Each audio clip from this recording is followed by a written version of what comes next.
بالله من الشيطان الرجيم. بسم الله الرحمن الرحيم. يا أيها الذين آمنوا لا تأكلوا أموالكم بينكم بالباطل إلا أن تكون تجارة عن تراض منكم ولا تقتلوا أنفسكم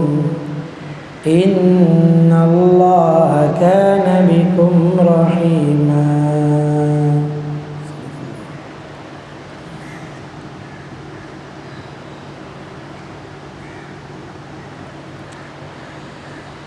یہ سورہ نساء کی آیت نمبر 29 ہے، اور اس آیت مبارکہ کے اندر بھی اللہ رب العزت نے ایمان والوں کا ذکر کیا ہے اور فرمایا یا ایھا الذین آمنوا، اے ایمان والو. اور پھر آگے مال سے متعلق، معاملات سے متعلق ایک خاص حکم یہاں پر ایمان والوں کو دیا گیا. سورہ نساء کی کیونکہ یہ اس کے اندر یہ تفسیر چل رہی ہے کچھ، تو سورہ نساء کے اندر اس کی پہلی آیت مبارکہ کے اندر جو آپ اکثر خطبہ نکاح کے اندر بھی سنتے ہوں گے، کہ جس کے اندر اس چیز کو بیان فرما دیا کہ اللہ رب العزت نے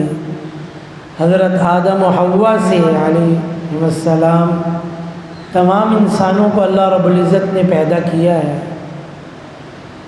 اور پھر یہ بھی چیز بیان کی کہ اس کے بعد ہم نے ان انسانوں کو مختلف علاقوں میں، قبائل میں تقسیم کر دیا ہے، لیکن حقیقت میں تم ایک ماں باپ کی اولاد ہو. اور گویا یہ انسانی زندگی سامنے آئی جس کے اندر معاشرت بھی سامنے آ گئی کہ یہ جو لوگ آپس کے اندر مختلف قبائل میں رہنے والے لوگ ہیں، یہ آپس میں ایک دوسرے کے رشتہ دار ہیں، ان سے تعلقات ہیں، اور ایک انسانیت کا رشتہ وہ تو سارے انسانوں کے اندر مشترک ہے، وہ تو جڑا ہوا ہے سب کے ساتھ. تو بہرحال ایک تو اس چیز کا ذکر کر دیا کہ ایک ماں باپ کی اولاد ہو، تو رشتہ اخوت ہو تمہارے اندر، انسانیت ہو. اور ظاہری سی بات ہے کہ جب اس طور پر دنیا میں رہو گے تو ایک دوسرے کے حقوق کی حفاظت بھی کرو گے، یہ بھی چیز انتہائی ضروری ہے. اور اسی چیز کو یہاں اجمالی طور پر اس سورہ مبارکہ کے اندر کافی چیزیں بیان ہوئی، جس میں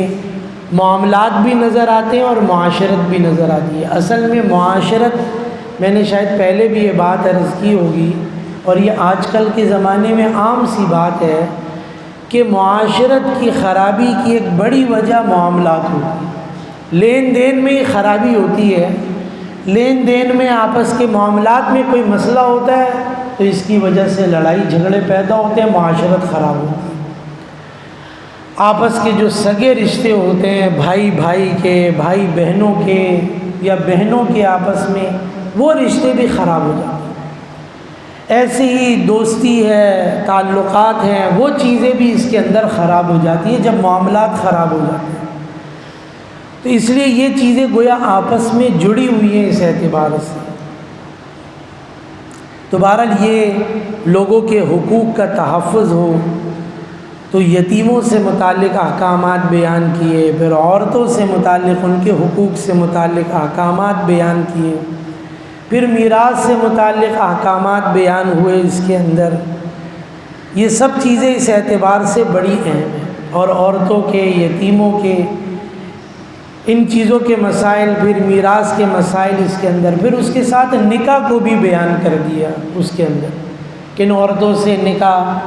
جائز ہے اور کن سے ناجائز ہے. اور پھر اس کے اندر یہ چیز بھی سمجھ میں آتی ہے کہ جب نکاح ہو جاتا ہے تو بہرحال شوہر کو، مرد کو جو ہے اس کے مال پر، اس کے جان پر کچھ تصرف کا حق مل جاتا ہے. ظاہری سی بات ہے، شوہر ہے، مرد ہے، وہ اپنی بیوی سے ملے گا، صحبت کرے گا، یہ تعلق ہے وہ چیزیں۔ پھر مال کے اعتبار سے بھی شوہر کو اس کے مال میں تصرف کا حق مل جاتا ہے کچھ نہ کچھ۔ تو بہرحال وہ چیزیں بھی تھیں، تو اس لیے نکاح کی بھی ایسی چیزوں کو تفصیل سے بیان کر دیا اس کے اندر، اور ان سے متعلق بھی جو احکامات ہیں وہ بھی بیان کر دیے اس میں۔ تو بہرحال یہ چیزیں سورہ مبارکہ کے شروع سے چلتی ہی چلی آ رہی تھی۔ یہاں اس آیت نمبر 19 کے اندر بھی اللہ رب العزت نے ایمان والوں کو خطاب کیا، اور اب عمومی معاملات سے متعلق ایک عمومی حکم بیان کر دیا۔ اس میں کوئی رشتہ داری تعلق ہونا ضروری نہیں، ہو بھی سکتی ہے، نہیں بھی ہو سکتی۔ پیچھے تو یہ تھا میاں بیوی کے تعلقات ہیں، آپس کی رشتہ داریاں ہیں، صحیح ہے، اور تو یتیموں کے حقوق ہیں، وہ چیزیں کسی نہ کسی اور نسبتوں سے بیان کی۔ یہاں پر حکم ایمان والوں کو عام دیا گیا اس کے اندر، چاہے تمہاری رشتہ داری ہو یا نہ ہو،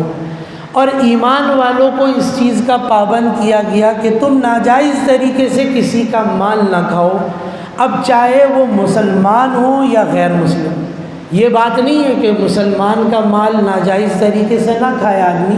لیکن غیر مسلم کا کھا سکتا ہے، وہ تو مسلمان ہی نہیں ہے، تو اس کو لوٹ لو، اس کو کھا لو، اس کو دھوکہ دے دو۔ تو نہیں، یہ حکم ایمان والوں کو عام طور پہ دیا گیا، تم نے یہ کام نہیں کرنا، اور یہ ناجائز طریقہ نہ کسی مسلمان کے ساتھ ہوگا اور نہ کسی غیر مسلم کے ساتھ، یہ عمومی حکم ہے۔ اور ظاہر سی بات ہے، اس معاشرتی زندگی کے لیے یہ بھی چیز بڑی اہم ہے، اس کے اندر بہت زیادہ اہم ہے اس اعتبار سے، کیونکہ اس کی وجہ سے اگر یہ ناجائز چیزیں ہوں گی، یہ ناجائز اور حرام معاملات ہوں گے، تو پھر پوری انسانیت کا نظام اس کی وجہ سے، معاشرت کا نظام خراب ہوگا اس کے اندر۔ اس لیے یہاں ایمان والوں کو عام حکم دے دیا گیا۔ معاملات سے متعلق ابھی ایک دو باتیں اس میں بس عرض کر دوں مختصر، کہ یہ چیزوں کا صحیح ہونا کتنا ضروری ہے۔ کہ دیکھیں، اگر معاملات صحیح نہیں ہیں، لین دین صحیح نہیں ہے، تو اس کی وجہ سے آدمی کی عبادت یہ قبولیت سے رک جاتی ہے، دعائیں اس کی وجہ سے قبول نہیں ہوتی۔ فرمایا ناجائز اور حرام مال کو کھانا، فرمایا اس کا مفہوم یہ تو ایسا ہے جیسا آدمی گویا آگ ہی اپنے پیٹ میں بھر رہا ہے، جہنم کی آگ اپنے پیٹ میں بھر رہا ہے۔ امام محمد رحمہ اللہ سے، فقہ حنفی کے بڑے ائمہ میں سے ہے، حضرت امام ابو حنیفہ رحمہ اللہ کے بڑے شاگردوں میں سے ہے، اور انہوں نے